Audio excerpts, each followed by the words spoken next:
We're going to be talking about story time with Dan, how to write great stories that paint a picture in your prospect's mind and make them whip out their wallets afterwards. So this is really, this is not a system, this is a skill. So what I've done here, take a look at the Modern Day Copy group. See here where I put post some of your copy here that is storytelling. So what I want you to do is grab a paragraph or two, grab some of your copy. It could be ad, it could be email, doesn't matter. And go ahead and paste that in there. And then I'll teach this part, and then I'll look at some of the stuff you guys have posted, and I'll critique it and show you, okay? So that said, story time. So here's how this works. If you are telling a story, when you come to the part where you tell a story, you have to understand that good storytelling, there is really one goal, and that is simply this: to make the person reading the story feel like they're in the story. They like they're there. Okay, so if I were to say to you, let's say I was talking about the time that I did my first webinar and I made $48,000 my first time on a webinar. If I said to you, whether typing, whether talking, doesn't matter. If I said, I remember the first time I did a webinar. I was working with my friend Billy, and we did our first webinar, and he was moderating the comments and helping me out. I was doing the slides, and I didn't think I was going to make any sales that day, or my goal was to make 10 sales, but lo and behold, we ended up making 48 sales, and we did $48,000 our first webinar. And then we did another webinar, and we made, $52,000. And that was really great. And that's when I realized that this was a real business that I could make real money from. And so I made it my life's work to become good at this. And that's why I decided to share this book with you or whatever. And if you buy it, it shows you all my secrets for doing webinars. That's okay storytelling. It's okay, but it's not great. So now let's look at that same story, but done well. So, and again, I'm just telling the story part. We're not talking about the call to action. Well, I'll do the whole thing so that it makes sense in context. So, identifying pattern interrupt would be something like,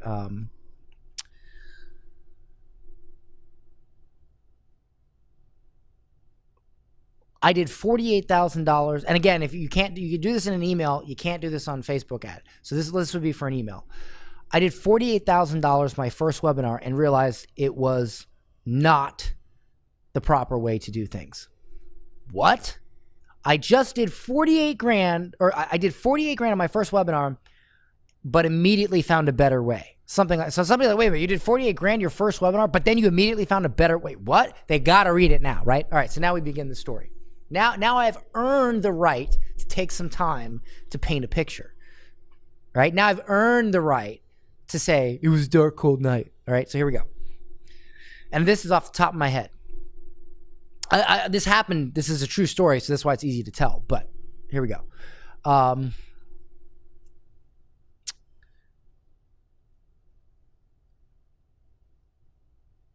So I would start with something like,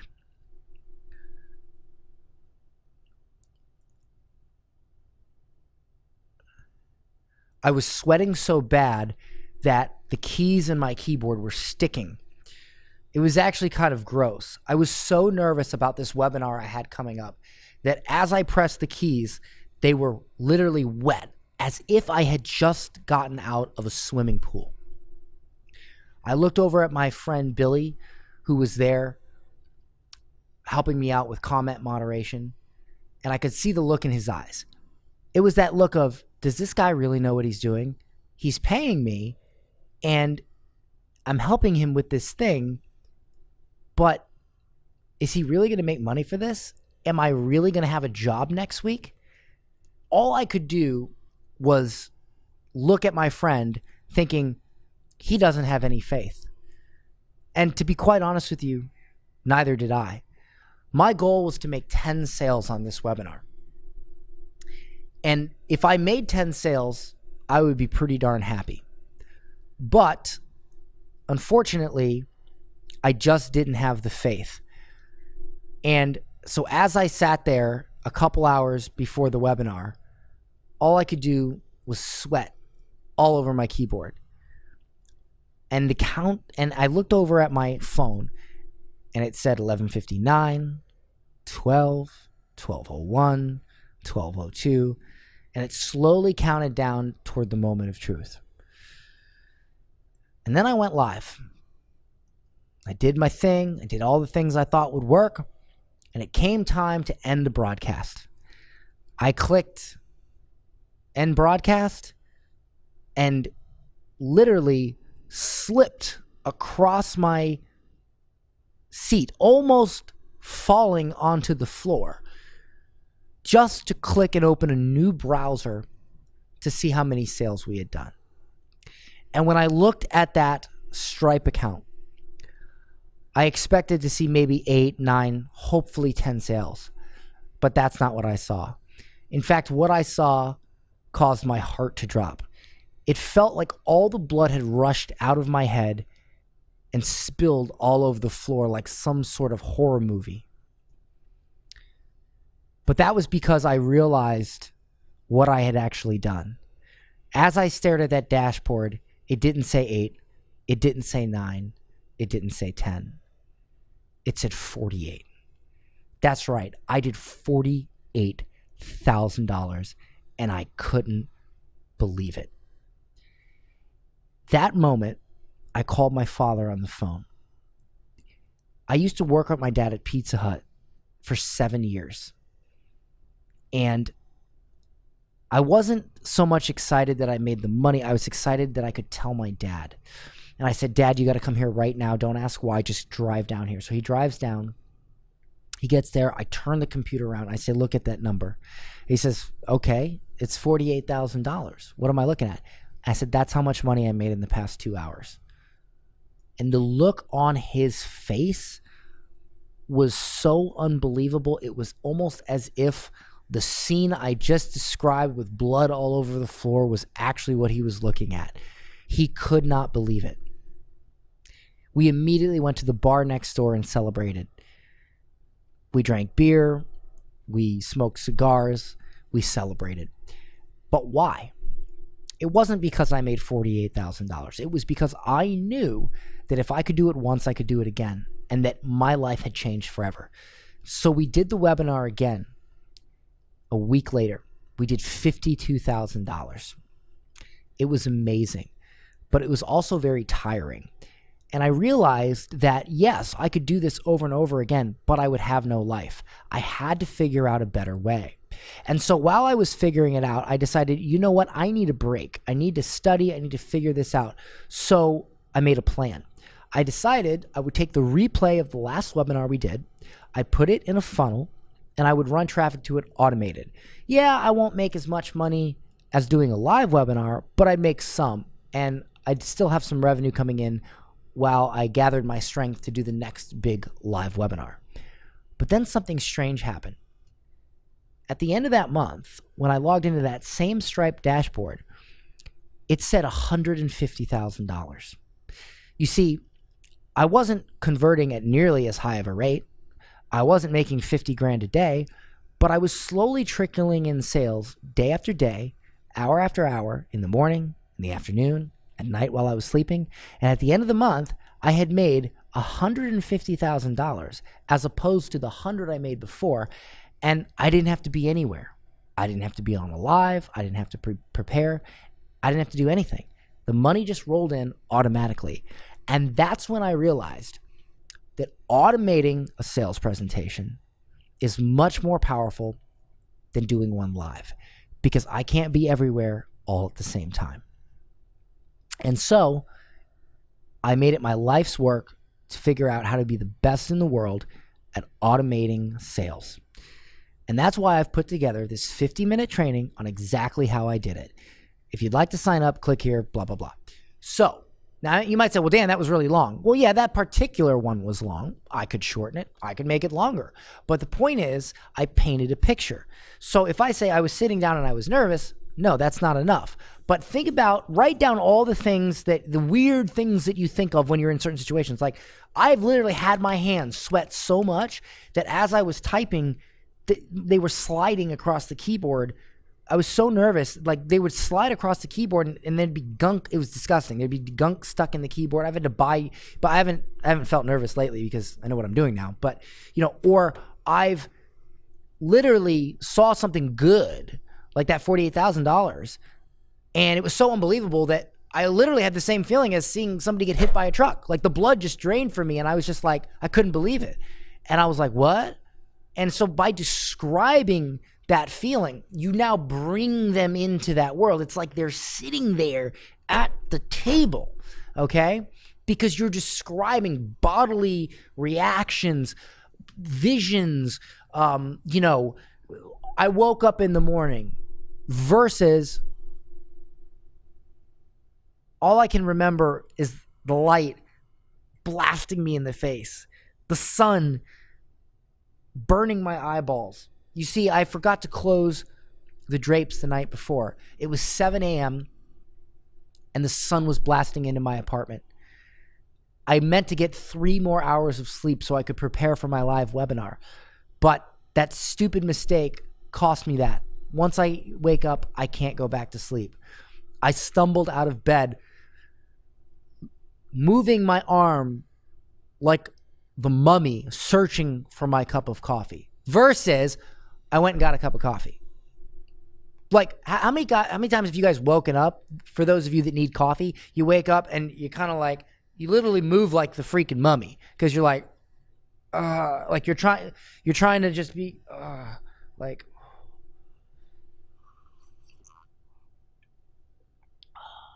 Like, that's how a mummy would drink a cup of coffee, right? So say that. Have you ever seen The Mummy? Well, that's how I was drinking my cup of coffee. Oh. All right? Like, because people, they can visually and they can feel that. All right? So let me see if I can go through some copy here that maybe you guys have posted and give a critique of painting a picture, right? You want to paint the picture. Why is Edgar Allan Poe considered one of the greatest poets of all time and greatest writers of all time? Because he knew how to paint a picture, right? He would take a page to describe a door. Like, oh, the you could see the spiraling wood, drifting down the door as if there were thousands of cyclones all crunched together. And I mean, that's a little long, but you get my point. You visually paint the story, not tell the story. You paint the story. All right. So let me see what we got here. All right. So, Kevin. What's up, Kevin? Well, this is unfair because Kevin's one of my copywriters. All right. It's all right, Kevin. Oh, you bought? Really? So Kevin wrote a lot of the copy for this offer. In fact, he wrote all the emails. And you bought your own offer? Not your offer, but you bought the offer you worked on. I would have given it to you for free. Jeez. All right, Kevin. So you can see the video or the desktop. Okay. So if you're an entrepreneur, chances are you've encountered painful situations in life. All right. I will come back to your identifying pattern interrupt, Kevin, because I got to see what this is actually offering, and then I can come back to that.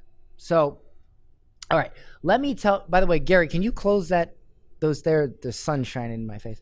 Let me tell you something about pain. So here's another thing we do. Most of the time I use ... because ... or I use exclamation point. I don't use a period much because it's just better to use ... It makes them read the next thing.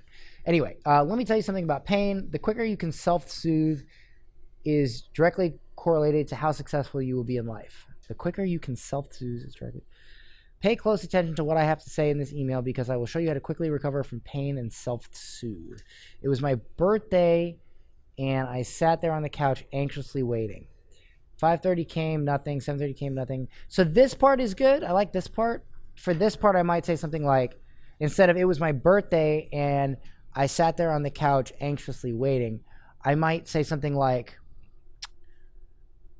it was my birthday and for some reason I was digging a hole into my knees. I was so anxious, I was scratching my knees and I could feel myself ripping my skin. Now that's nervous, ... 5:30 came, nothing. 7 came, nothing. 8 came, nothing. I might do something a little bit more like that. I got to read the whole thing and then read it again. But we had a landline in our house at that time, and I sat there waiting for the phone to ring, but there was not a single phone call. My dad had just gotten out of prison. So see this right here? This, I feel like this should be more at the beginning, but let me read the whole thing. My dad just had gotten out of prison, and for that birthday, he promised he would drive down and take me out to dinner. See, this right here is really great for the beginning. This is high drama. So normally after you do the identifying pattern interrupt, you want to start with high drama, right? So like you start with, let me tell you something about pain. But if we start with, my dad just got out of prison and he promised he would take me out to dinner for my birthday, dad is a little bit more high drama. So let me read the whole thing. When you're a kid, you have a lot of hope. So no matter what time it was, I still believe he was coming. Oh, this is good. He was just running late. I remember feeling super sad. I felt abandoned. My mom came home at midnight from work and found me, just laying there in the same spot on the couch, fast asleep. This is good. The reason I'm telling you this story is because life will throw you tremendous blows at you. It could be a betrayal of a family member or friend. It could be a sickness or death. And this next part is important, so pay close attention. I would use ... here. How those events affect you depends on how you perceive them. If I took my situation with my dad as it was, then my life would be attached to that pain. The story I would tell myself would be, yeah, I'm sad, my dad doesn't care about me. But if I perceive that situation differently and instead switch it up, then my new story is, life is like a puzzle I was handed, and this piece was just taken out. Now it's my job to find a new puzzle piece to replace it. When I look at sucky situations like that, my life becomes an adventure, and for that, I'm grateful. So the biggest takeaway here is that you can either be paralyzed by what life gave you, or you can accept the cards that were dealt for you. So it's up to you to recreate those cards. That's how you recover from fast from pain. Hope that was helpful. Talk soon. So there's no call to action. So here's an example. So it's up to you to recreate those cards, right? So I instead might say, because actually this is something my father told me, he says sometimes you just got to play the hand you were dealt, right? So sometimes you just got to play the hand you were dealt. And if you get dealt a bad hand, you play it the best you can and you wait for the dealer to deal you the next hand, right? Because think about it, right? You're saying you can accept that cards weren't dealt for you, so it's up to you to recreate those cards. There's nothing about that paints, that puts them in the moment. But if you say something like, when you look up at the dealer and you look down at your cards and you see that the hand you were dealt is bad, you simply have to play that hand to the best of your ability and wait for the next hand, right? So now I'm describing me at a table. I'm describing the action of getting the cards in my hand, looking at the cards, looking at the dealer, getting dealt a bad hand, waiting for the next hand. That is a visual picture that's been painted that we all can relate to. How many people have played poker? Almost everybody, right? So you know that you get a set of cards, you look at them, they suck, you play it the best of your ability, then you wait for the next hand. Whereas this is more just factual stating. You can accept the cards that weren't dealt for you, so it's up to you to recreate those cards. So they're just stating that instead of painting the picture. So like just that one sentence right there, I would do that differently.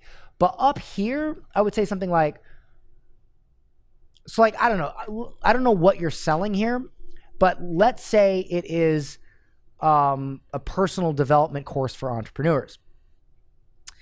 Then if you're an entrepreneur, chances are you've encountered painful situations like the one below, ... Now, or painful situations in life like the one below. Now what did they sign up for? Did they sign up for an email list about dealing with pain or personal development or mindset or something like that? in entrepreneurship? If yes, then this first sentence makes sense. If not, then it's just BS, okay? So how I would maybe do this for my offer, I don't know who you're writing this copy for, but let's say it was my offer. I would say, if you sell online courses and coaching, chances are you've encountered a dreadfully painful situation like the one I'm about to tell you, right? So now they're like, well, yeah, I'm selling courses and coaching, but so again, why are they getting these? Ask yourself, why are they getting the email? And what can I say in the first sentence to remind them that they should take the next 5 minutes and read this email because they're going to get something out of it? So that's number one. Now, let me tell you something about pain. I don't like this is all factual telling, right? I would say painful situations in life like the one below. And then I would say, I was sitting there on the couch and it was my birthday. I had almost dug a hole into my knees. I was so nervous. In fact, I could see a small piece of blood coming through my pants. I quickly raised my hands up and shook them, trying to calm down, waiting for that phone call. You see, my father had just got out of prison, and he had promised that today, on this day, my birthday, he was going to take me out to dinner. I hadn't seen my dad in 5 years. See, you didn't say that here, Kevin. Well, I mean, you gotta dig and paint the pain. Was he in prison for a week or was he in prison for 5 years? Right? If he was in prison for a week, I'd be like, dude, I don't care. You're in prison for a week. Like, let's go to Hooters. Let's have beers, whatever. But if he was in prison for 5 years and you haven't seen him for 5 years, see, I hadn't seen my dad for 5 years. Almost forgot what he looked like. If it wasn't for the pictures I had of him, I may have forgot. And I feel terrible about that. Can you imagine what it's like to forget what your own father looks like? And there I sat, staring at the phone, waiting for it to ring. 5:30 came, nothing. 7 o'clock came, nothing. 8 o'clock came, nothing. See this right here. You don't need to say this. This is just some factual. You don't need to say that. You don't need to say that. I mean, nothing. I mean, you could say that again. And there I was, almost midnight, could barely keep my eyes open. Still, ... no phone call. And then I could say something, then you could say something like, you see, when you're a little kid, you often have a lot of hope. And people always tell you, it'll be okay. It'll be okay. It'll be okay. And the thing about being a kid is you have to accept that because there's nothing you can do about it. You're just a kid. But when you're a full-grown adult, and on top of it, more importantly, when you're an entrepreneur and you're responsible for not only your life, but your employees' lives, well, now you can do something about it. You actually have a choice. And so how you react to these painful situations, that is what defines you, not the painful situations themselves. Terrible things happen to good people. But what makes you successful is not getting dealt a great hand of cards every time in life. It's how you play the hand you are dealt. Successful people do not have a full house every single day.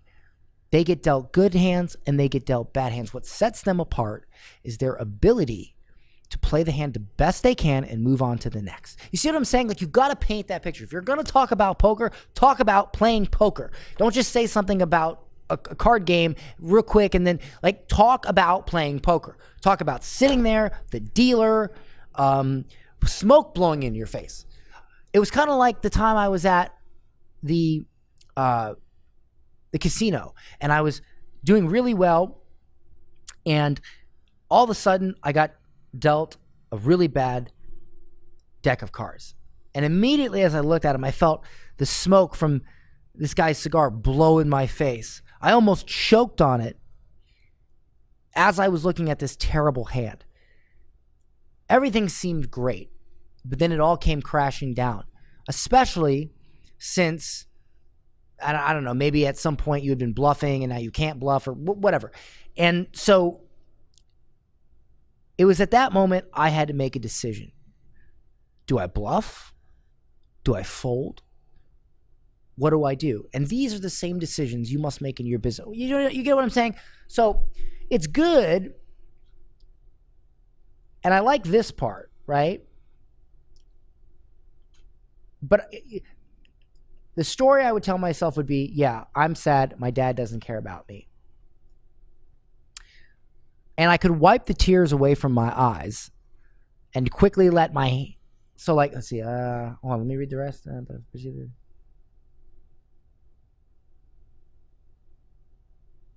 Yeah, so I could say, see, here's the thing. I'm not clear how this connects. I get the puzzle piece thing, but see, here's the other thing. I think you're throwing too much in here. You're talking about a puzzle piece, you're talking about a card game, and you're talking about your birthday. That's too much. I would stick with one parable, and if you're going to relate it to something else, I would stick with the card game, because you're jumping from puzzle to card game. Instead of briefly providing two analogies, provide one analogy and put more effort into painting that picture of that analogy. That would be my suggestion. Anyway, Kevin, that's my suggestion for this copy. So let me see if we got any other ones. God, you guys posted super long stuff. Let's see what I got here.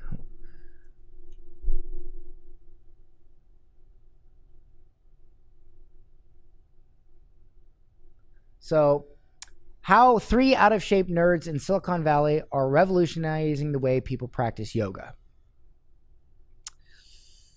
So this could, even though this is probably okay right now, just a word of warning. If Facebook decides to get crazy about thinking nerd is like a derogatory term or something, they may flag that eventually. That's kind of up in the air. How 3 out-of-shape nerds from Silicon Valley are revolutionizing the way people practice yoga. I'm just wondering what the Silicon Valley, how that contributes. So here's another thing you guys can do. And I would run either Grammarly or, if you want to go cheap, Hemingway app. I have a feeling this sentence might be hard to read. I could be wrong, but... Yeah, see, this is a hard to read sentence, right? So what I would do when you're done with your copy, paste it in the Hemingway app, and I would do how 3. See, now it's easy to read.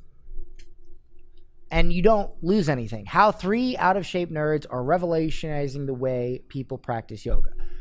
I don't know why you need to talk about Silicon Valley there. That doesn't contribute to anything, and it just makes the sentence hard to read. Also, you cannot do... And guys, in part 2, I'm going to cover compliance. I'm not covering that yet, like in terms of ads, but you can't capitalize words. Facebook does not like it when you capitalize words, but we'll cover that in the compliance training. I'm teaching you guys this in layers, but no one saw this coming. But it's obvious, but it's the obvious next step. You see, yoga has become mainstream, but there are still tons of people who don't practice. They don't want to go to a studio, feel uncomfortable in that social situation, look like a beginner surrounded by yogis in cute clothes who can't bend like a pretzel. So they just don't practice. Or they try online yoga videos instead, but this doesn't offer any feed. So here's the other thing. Hold on, let me see something here real quick.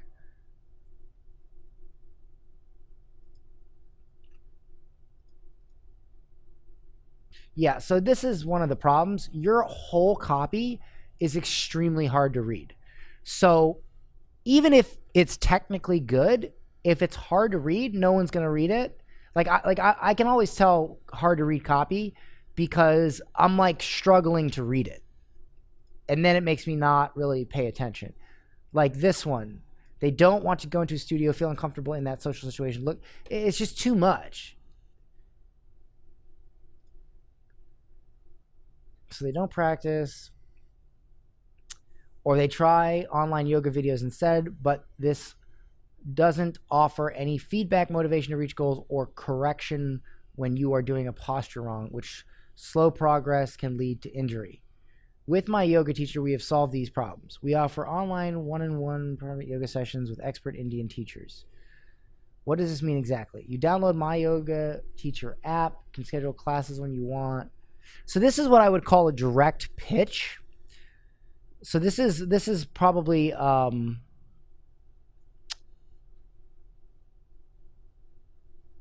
problem, pain, solution. Will, are you following a certain copy format for this? Like, are you following like what do they call that?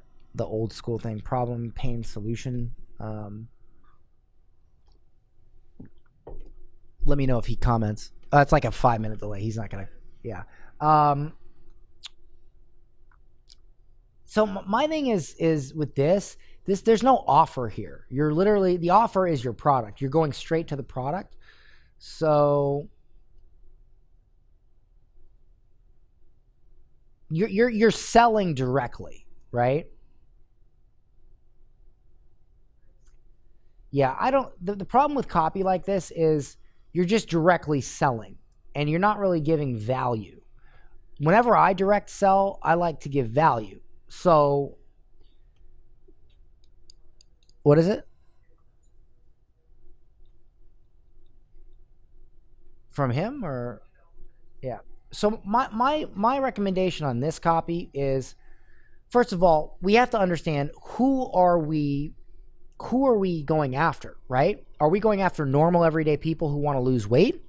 Are we going, because if we are, then we have to talk to those people. I am not clear here who you are talking to, because you're just saying how 3 out of shape nerds are revolutionizing the way people practice yoga. Are you going after yoga practitioners? Are you going after yoga instructors? No one saw this coming, but it's the obvious next step. You see, yoga has become mainstream, but there are still tons of people who don't practice. They don't want to go to a studio, feel comfortable. So here's how I might tell this. I might say something more like,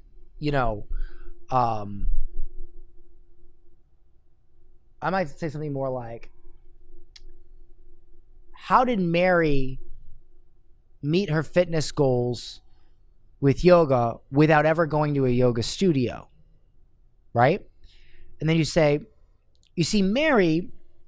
one day, or you can say, I love yoga, and I know that yoga can help change people's lives. So one day I dragged my friend Mary, begrudgingly, to the yoga studio. We opened the door, she came in, and I could already tell she was very uncomfortable. I said, just give it a try. So there she was, wearing clothes that she never thought she would wear, standing in front of a bunch of people, all wearing the same silly spandex, doing postures that she thought she was never able to do. And she turned around and said, I can't do this. I told her, please, just give it one session. I promise you'll love it. Over the next hour, I could slowly see the look on Mary's face turn from fright and nervousness to confidence and bliss. And by the end of that session, she said to me, Will, I can't thank you enough for this. I absolutely love this and want to do it more. There's just one problem. I said, what's that? She's like, I can't make it to the yoga studio. I said, why not? She said, because, and then this is where you would insert whatever the biggest objection is. I have social anxiety. I work and the yoga studio isn't open while I work, or whatever that problem is. And that spawned an idea that would change both my life and thousands of other lives over the next 5 years. And that is why I created my yoga teacher. See, what I'm doing is I'm telling you a story of somebody who had a problem, a real flesh and blood person with skin and veins and blood and a mind. And I describe their situation, a situation that could happen to people that are reading your copy. And then I tell you why I created this product, because I had a vision to solve this problem, because I cared about Mary just like I care about you guys. And then I go in and tell you all the stuff you get. Go sign up for a free trial, whatever it is. But you're just barking at them. This is what I call bark copy. All right? Bark copy is where you just bark. You're just like, hey, this is good. This is what you get. This is cool. This is awesome stuff. Bark, bye, bye, bye, bye, bye. Bark, bark, bark, bark, bark. Right? So it's literally like, no one saw this coming. It's the obvious next step. They don't want to go to, they don't want to, you're telling them. You're telling them. You're barking at them. So let me tell you a quick story, Will. When I was a kid, I would always do what my dad said. I would never do what my mom said. Why? It wasn't because I didn't love my mom. It was because my dad knew how to persuade me. My mom didn't. Bottom line.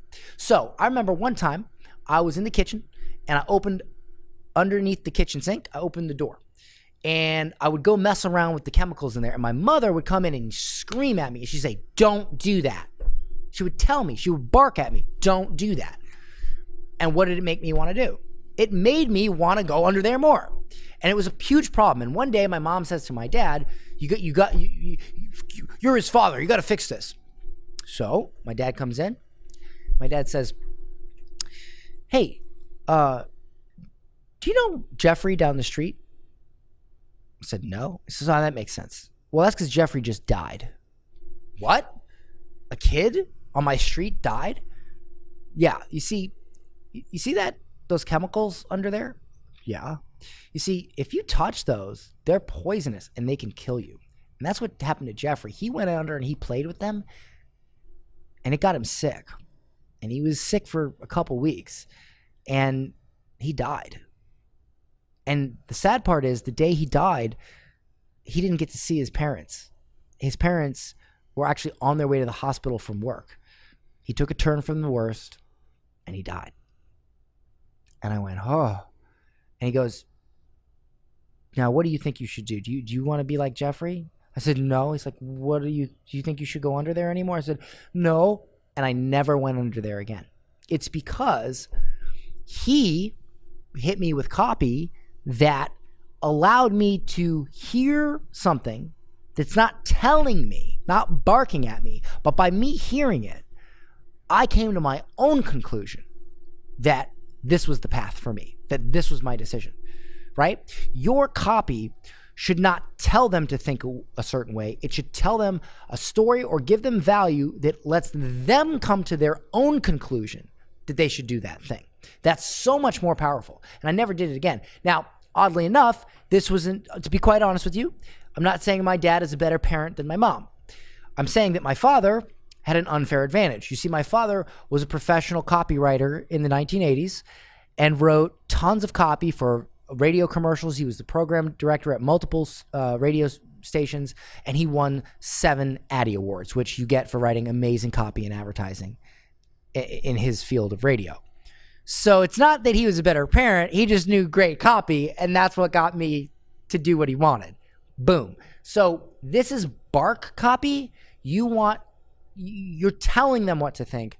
You need to tell a story or give value or an illustration or a parable that allows them to come to their own conclusion themselves. So that's my, hope that helps, Will. That's my advice on that. So let's see, we can do one more.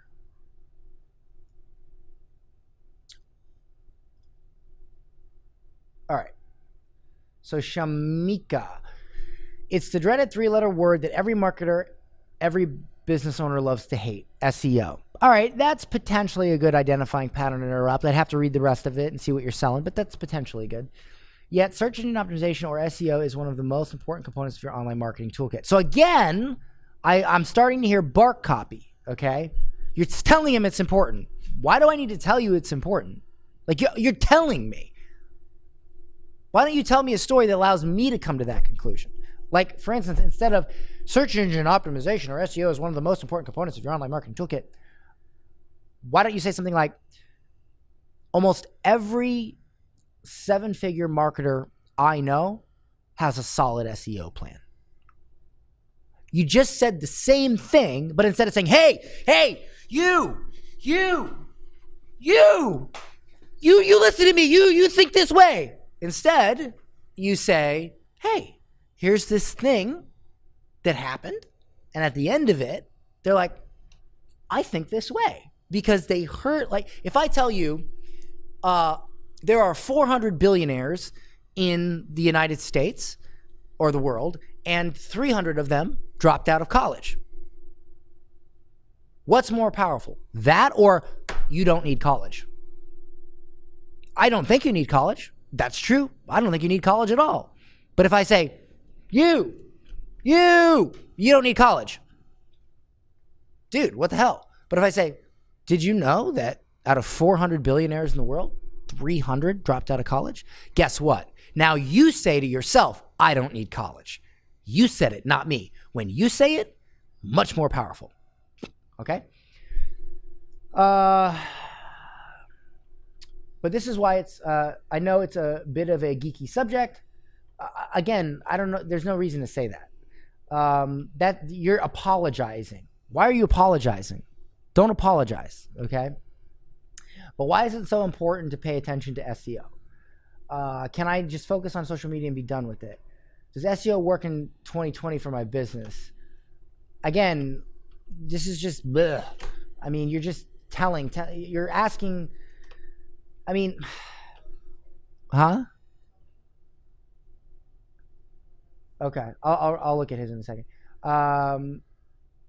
These are some of the questions I get from my clients on a regular basis. So, for instance, for here, I might say, I just received a ton of emails last week, and they were all questions like this. And then you put the questions, right?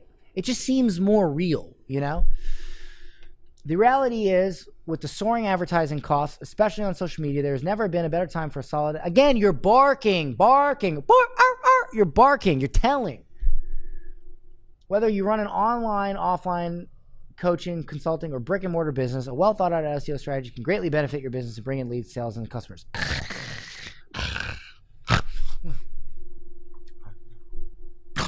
That's what I feel like right now. You're just telling me, hey, it's important. Hey, it's good. Hey, you should have it. It's barking. You're barking. Okay?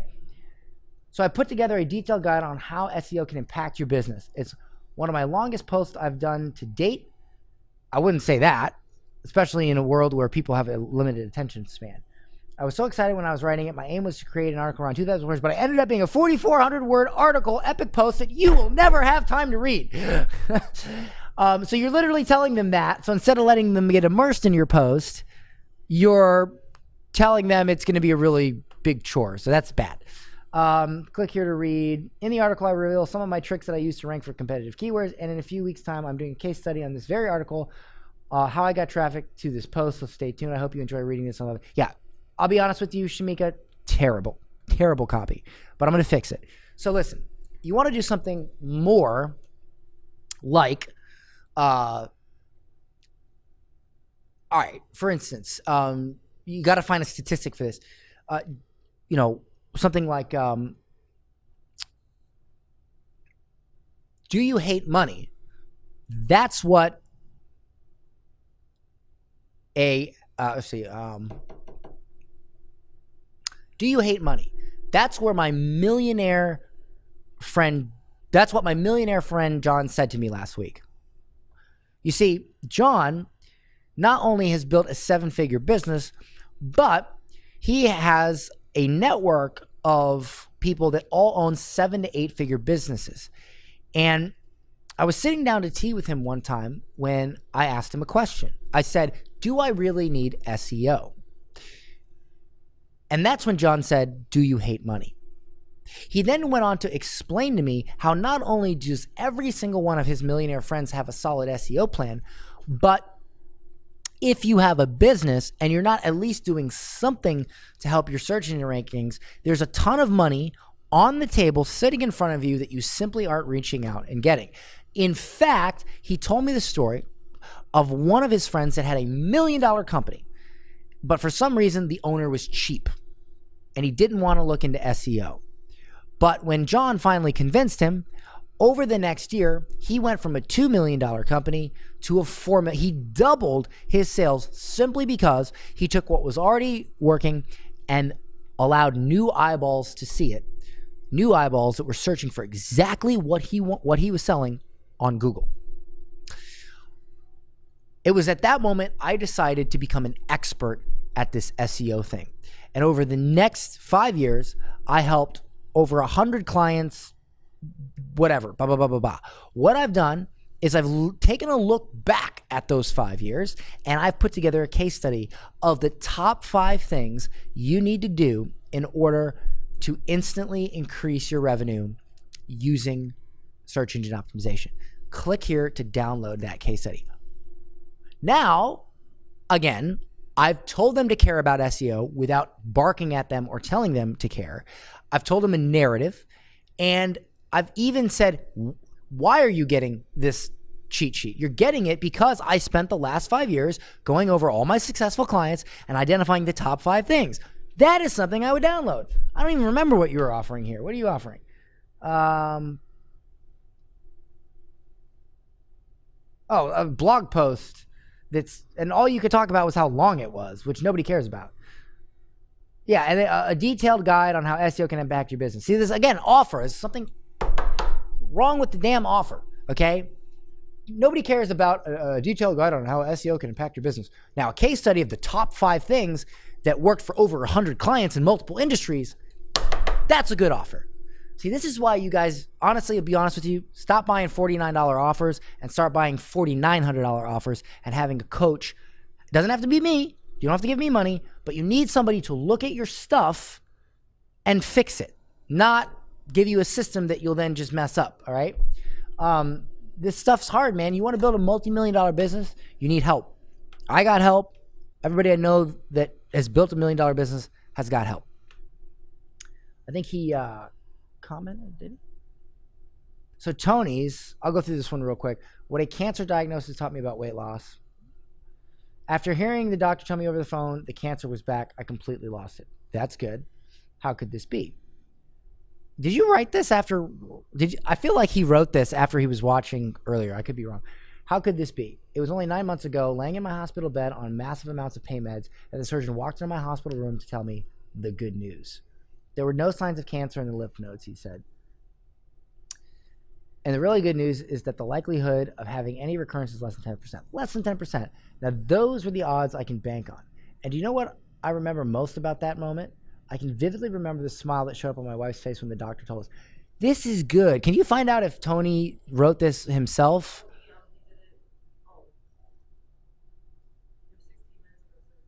Yeah, but did he write this after watching the previous stuff? Because this is good. Pure joy. Fast forward 9 months to the dreaded it's back phone call. After catching my breath, the thing I remember most about this moment was thinking, how am I going to tell my wife? She does not deserve this. Oh, this is good. But something else happened in this moment too. I had some clarity around why I got cancer in the first place. It was pretty crazy looking back. The clarity I received in this moment was so profound that I believe it's the only reason I am here today writing this almost 17 years later. What was it? Extreme ownership. Let me explain. I literally felt the weight of responsibility shift 100% onto my shoulders for the position I'm in. I own the fact that I was the reason I got cancer, and I pointed the finger directly at myself for why I came back. This may sound crazy to some, and here's what I hear from most people I tell this story to. It was your genetics. Blame your parents. It's just bad luck. As nice as this sounds, it's just an out. It's just a way to make ourselves feel better about our bad situations, and ultimately a way to just point the finger away from yourself. The biggest problem with this thought pattern is that it takes away your control. My first bout was, so like for instance, some of this is really good. Some of it, I always say it with as little words as possible, but never be so short that it sacrifices your message. I think you could take some of this out and shorten it a little bit, but it's still really good. Biggest problem with this thought pattern is that it takes away your control. My first bout with cancer was a total disaster because I never took control of my situation. So like you just said the same thing twice, so I wouldn't say it twice, I'd say it once. Instead, I blamed bad genetics and I gave all the control to my doctors to get me better. I cringed looking back and remembering I was drinking a lot of alcohol, eating fast food almost daily, and just going through the motions of showing up for appointments. Of course, my cancer came back. So what did I do the second time around? I stayed away from the doctors. All right, so first of all, I hope this is email copy because you're really pushing the line here on Facebook copy. I hope it's for email. And I took the cancer bull by the horns and let my loved ones know that I was calling the shots and that whatever happened, it was 100% on me. You see, my beliefs changed literally in a moment. And to this whole day, I wholeheartedly believe that any situation you are in as an adult is created by the person. So right now we're being very, very redundant. Like you could say all this in like a paragraph. I mean, it's good, but it's super repetitive because you're saying the same thing over and over and over again. You're just rephrasing it. You don't need to do that. You can just say it once. Just say it well. I hired every health coach, out of network M&B, neuropath, nutritionist, medication guru, yoga practitioner I could find was willing to help me on my journey. Over 2.5 years, I spent gobs of money I didn't have, extended a ton of energy that I'll never get back, and spent countless hours becoming the healthiest person with cancer that any doctor had ever seen, for real.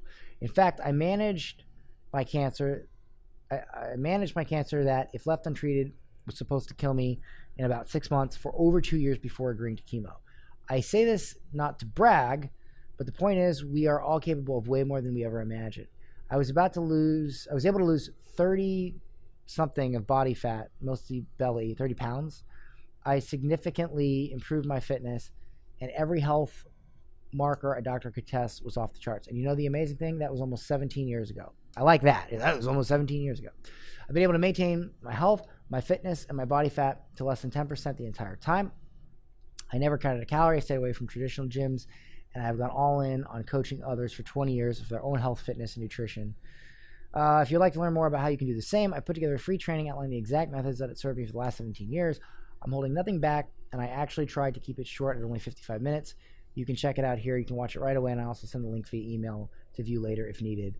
Also, if you have an inspiring story, I'd love to hear it. Comment below. So this is really good. Couple things. It's very redundant and repetitive. You had it, and then you sort of started repeating things. You could literally have just said, the thing was, I was eating bad, I was gaining weight, and honestly, of course, I got cancer back.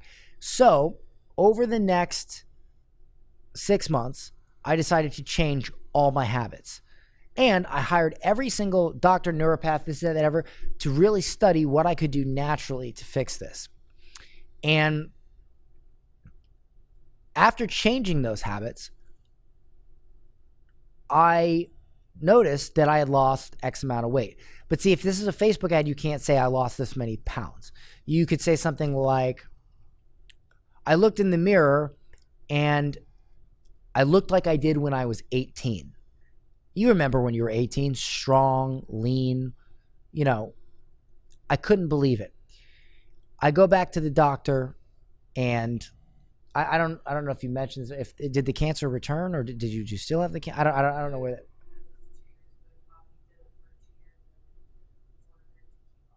Oh, then he agreed to chemo. Okay. So how does the chemo work in there? Because now I might say, well, that's like, maybe that's why you survived, because of chemo, you know? But so there's a little messaging issue here. Like, I would probably narrow it down to one thing. Like, I might even go like, my goal was to change my habits so that I could naturally heal myself, but and simply get rid of this disease, or simply, you know, not have cancer anymore. But as a added benefit, I also blew away my fitness goals. In fact, I looked better than I ever had. And that's why I took the next X years to coach others on how to do the same. And I've just packed the biggest habit-changing behaviors in a 155-minute presentation to show you I did it. So here's the other thing. You can shorten it, but the other thing is compliance, which I'm going to talk about in part 2, especially with diseases. So here's what I do with compliance, how I stay so up to date on it. What I do is I read the current up-to-date Facebook compliance when I'm going to do a new ad. I'll read that crap every week, right? And I'll look at what their current rules are. And then I'll just find a way to say the same thing without breaking the rule. And what this is very simple. So let's say you can't say, let's say you can't talk about diagnosing or curing a disease. Well, how do I promote this, right? So you could say something like, I went to the doctor and he told me the dreaded news. You have cancer, right? So I said that the doctor diagnosed me, all right? So that's number one. I told the story of the doctor telling me that. Instead of saying, like I knew I had cancer, or, again, you have to be very careful with this. I'll bring up current Facebook documentation on the next thing and kind of show you how to look at their current documentation and decipher it, because it changes constantly. Policy changes constantly. So part of being compliant is deciphering current policy, which that's a whole nother conversation, which I'll get into in part 2. But for instance, I'm just trying to find one part here that I can mention. So like I've been able to maintain my health, my fitness, and my body fat to less than 10% body fat the entire time. So less than 10% body fat, that's pushing it, right? So I might say, like I said before, I was in better shape than when I was 18 years old, right? Because not saying it without saying it.